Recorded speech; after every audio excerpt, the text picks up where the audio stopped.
I'm going to show you guys how to make oatmeal cream pies at home. I'm going to start by melting a stick of butter. While that's melting, we're going to add in a cup of brown sugar, 1 egg, and about a tablespoon of maple syrup.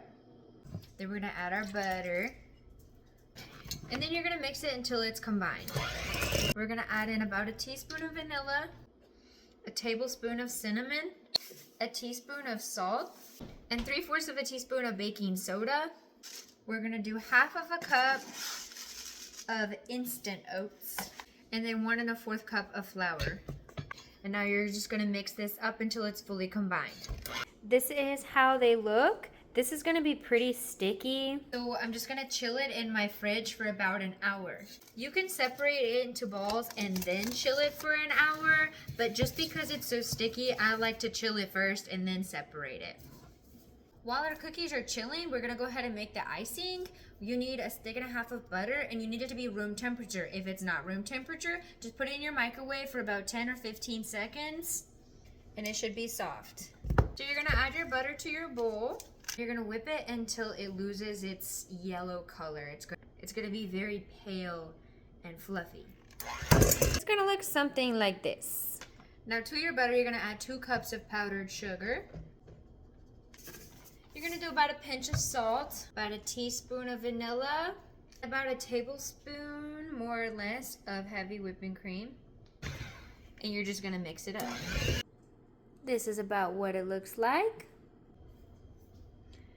And that is how you make the filling. Now that my dough has had time to chill a little bit, I'm just gonna be weighing it. That way I can divide it into equal parts. It weighs 624 grams, and we need to divide that into 20 pieces. So each cookie should weigh about 31 grams. I have my baking sheet, and I'm gonna go ahead and start rolling them out.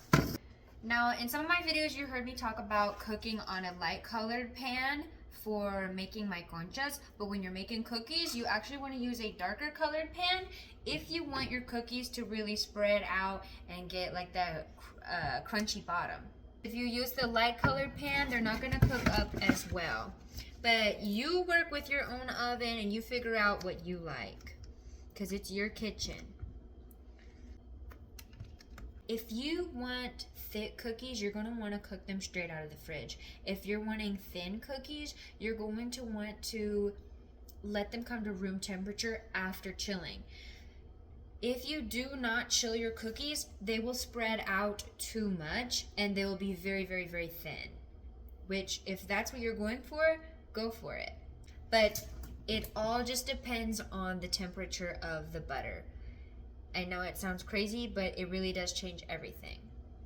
So, I'm going to be preheating my oven at 350 degrees while these are chilling in the fridge again.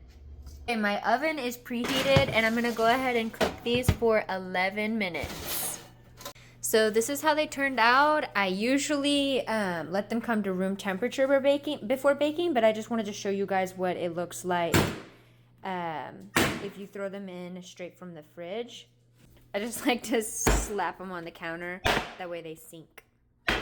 But yeah, so I'm just gonna let these cool, and then I'm gonna put the cream in the middle. Okay, all my cookies have cooled down, and I'm just going to be putting the icing on. I have this like makeshift icing bag. I thought I'd use this for the video instead of...